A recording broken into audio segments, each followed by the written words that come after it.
Bonjour et bienvenue dans l'entretien sur France 24. Notre invité aujourd'hui est le ministre de la Santé et des Affaires sociales du Mali, Michel Sidibé. Il a été pendant des années à la tête de l'ONU-SIDA, l'agence des Nations Unies en charge de la lutte contre le VIH. Et il est avec nous depuis la capitale malienne, Bamako. Merci à vous d'être avec nous, monsieur Sidibé. Merci Marc, c'est un plaisir pour moi. Alors, monsieur le ministre, à ce jour, le Mali compte environ 1059 cas confirmés, 60 décès. Est-ce que vous diriez que l'épidémie de Covid-19 est sous contrôle au Mali pour le moment? Moi, je souhaiterais dire qu'en dépit d'une situation de sécurité complexe, couplée d'une urgence humanitaire, nous avons anticipé. Le gouvernement a pris des mesures fortes pour nous permettre justement de contrôler l'explosion de cette pandémie. Je dirais d'ailleurs que le président de la République, qui a présidé 2 conseils supérieurs de la défense, a élevé cette épidémie-là au niveau sécuritaire. Nous avons anticipé en termes de prise en charge de mesures de prévention. Nous avons mis en place, bien sûr, des mécanismes de contrôle qui nous ont permis d'apprendre de l'expérience d'Ebola. Mais aussi, ce que nous avons fait qui était important, c'est avec l'OAS, l'Organisation ouest-africaine de la santé, nous avons organisé, bien avant les premiers cas dans la région, une réunion avec tous les ministres de la Santé de la CEDEAO. Ça nous a permis d'évaluer ce qui est l'existant, c'est-à-dire en termes de laboratoire, en termes de recherche, où se trouvent les capacités et comment nous pouvons nous préparer pour avoir une approche transfrontalière qui puisse répondre aux besoins de chaque pays. Et aujourd'hui, moi, je peux dire qu'avec une épidémie qui représente 1% de l'épidémie africaine au Mali, on peut ne pas être complaisant, il ne faut surtout pas l'être, mais nous disons que jusqu'à présent, l'épidémie, elle est essentiellement urbaine, et avec des foyers qui apparaissent un peu à Tombouctou, Kidal, Gao et Mopti. Alors donc, vous êtes optimiste, on va un petit peu élargir au niveau du continent. Il vient de franchir le cap des 100 000 cas confirmés. On sait que la mortalité, en tout cas celle qui est comptabilisée, est bien moindre qu'ailleurs. Alors se pose la question, après la Chine, après l'Europe de l'Ouest, les États-Unis, l'Amérique latine, est-ce que vous craignez que l'Afrique, soit le prochain épicentre de la maladie ou, comme vous semblez l'indiquer, vous pensez qu'elle ne va pas subir le même sort que ces régions que je viens de citer? Moi, je crois que dès le départ, je me suis dit qu'il fallait se préparer. Et l'ensemble des pays africains ont su anticiper. Il ne faut surtout pas oublier la démographie. Nous avons une démographie, le Mali par exemple, plus de 92% de la population a moins de 50 ans. Donc nous avons une population très jeune. On a une densité assez faible. D'ailleurs, quand vous regardez la nature de cette épidémie, vous allez trouver que c'est essentiellement dans les villes que nous avons un nombre important de coronavirus. Donc moi, je suis persuadé qu'avec les leçons apprises, avec l'anticipation qu'on a eue, qu'on ne connaîtra pas certainement ce que l'Europe et l'Asie a connu.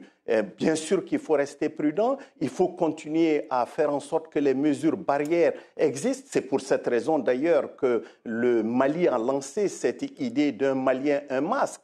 Et je crois que c'est très important. Lorsque vous ne pouvez pas confiner vos populations, et on savait très bien que c'était une mesure insoutenable économiquement sur la durée, que de dire tous les Maliens allaient être confinés. On sait que la plupart des Maliens vivent du secteur informel et ils ont moins d'$1 par jour. Donc le président, en poussant un Malien masque, essayait de créer un peu un programme de prévention, bien sûr en utilisant aussi l'or blanc du Mali, qui est le coton, faire en sorte qu'on puisse faire travailler les ouvriers. Il faut penser surtout, comme l'a dit Jacques Attali, nous avons 2 tsunamis. Nous avons un tsunami qui est celui, bien sûr, sanitaire. Nous avons des systèmes de santé qui ne répondent pas, mais nous avons le tsunami, moi je dis, économique et social.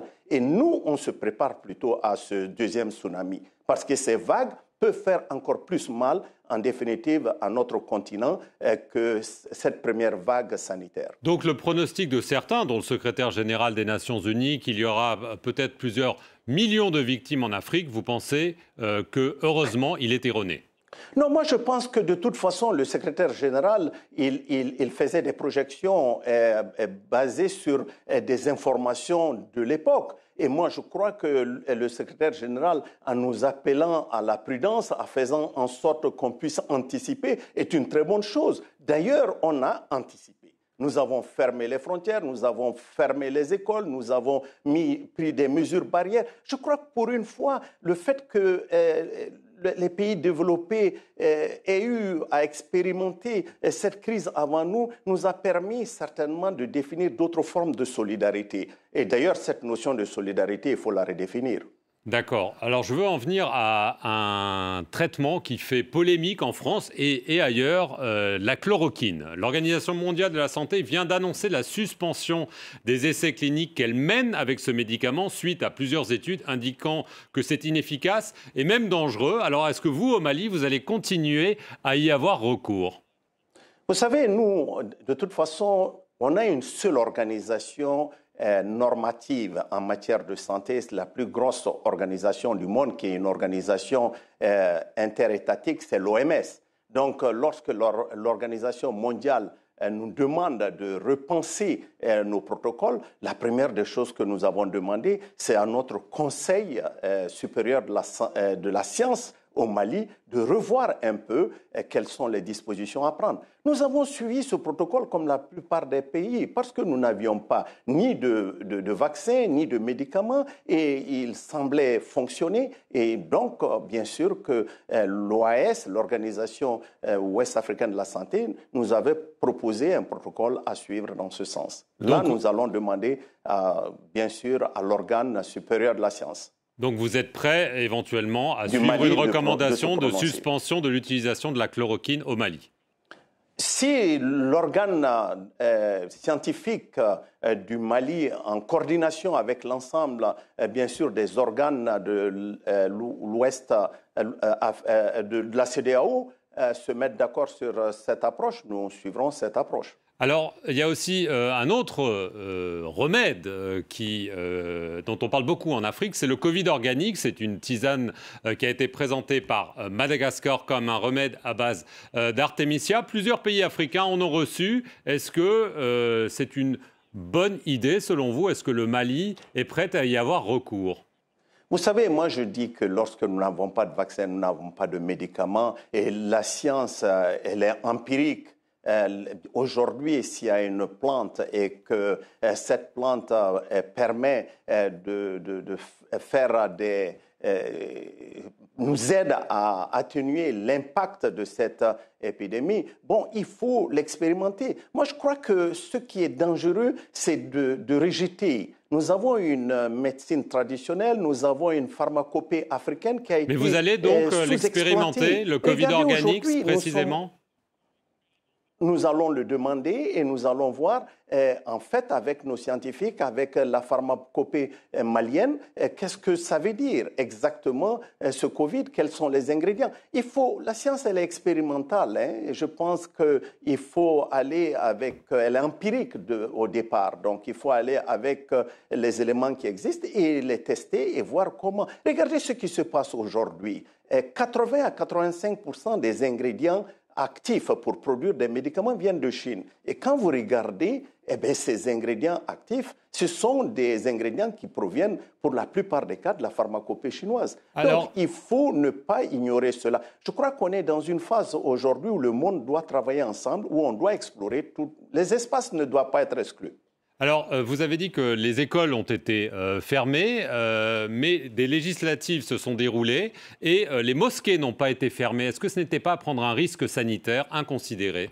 Vous savez, moi, je crois que ce que nous avons voulu faire ici, et avec, bien sûr, l'avis du Conseil scientifique, c'est de faire en sorte que les mesures que nous avons prises, nous avons voulu que ces mesures soient socialement et culturellement acceptables. Et que ces mesures, on puisse les mettre en place sur la durée. Fermer les mosquées n'était pas acceptable, donc? Non, je pense que ce qui s'est passé, nous avons laissé la liberté au Conseil islamique de prendre la décision. Et il y a des mosquées qui ont été fermées, d'autres n'ont pas été fermées. Et bon, bien sûr que le plus important pour nous, c'était de faire en sorte que le message passe et qu'on les transforme et qu'on fasse de ces leaders religieux des acteurs au changement en faisant en sorte que la prévention, la distanciation sociale, le port du masque, le lavage des mains deviennent une réalité même devant ces mosquées-là. Alors, dernière question, Michel Sidibé. Vous étiez à la tête de l'ONU-SIDA et cette agence a tiré la sonnette d'alarme récemment en affirmant que le nombre de décès causés par le VIH pourrait doubler en Afrique subsaharienne si l'accès au traitement pour les malades était perturbé par le Covid-19 et on parle de 500 000 morts supplémentaires dans ce cas-là. Quel est votre point de vue là-dessus ? Moi, je crois qu'il ne faut pas sous-estimer le Covid, l'impact du Covid. L'économie mondiale est à l'arrêt aujourd'hui. Donc, on n'allait pas fermer tout un processus de distribution, d'approvisionnement. On n'aurait pas arrêté les aéroports, fermé les aéroports, arrêté l'approvisionnement si le Covid n'était pas une pandémie sérieuse. Elle est très sérieuse. Mais ceci étant dit, ce qui est important, c'est surtout de ne pas fermer les yeux sur tous les autres chantiers. Vous parlez par exemple de l'ONU-SIDA, ce qui est un cri du cœur très fort, mais je dirais aussi que Gavi nous dit que pratiquement 13 millions de personnes n'auront pas accès à des vaccins vitaux, tels que par exemple le vaccin contre la poliomyélite, contre la rougeole, contre la méningite, et même, je dirais, même les vaccins contre le cancer du col de l'utérus. Donc, nous allons avoir un doublement aussi de la mortalité due au paludisme. Ce que je voudrais dire, c'est qu'il ne faudrait pas du tout que le Covid nous paralyse, nous amène dans une approche qui nous oblige à laisser tomber toutes les autres pathologies. Et ces pathologies, malheureusement, elles sont courantes en Afrique, elles sont tueuses, elles sont là, elles sont présentes. Il faut qu'on en tienne compte. Et nous allons travailler dans ce sens et nous travaillons d'ailleurs dans ce sens-là. Michel Sidibé, ministre malien de la Santé et des Affaires sociales, merci beaucoup d'avoir été notre invité dans l'entretien de France 24. Restez sur nos antennes pour plus d'informations.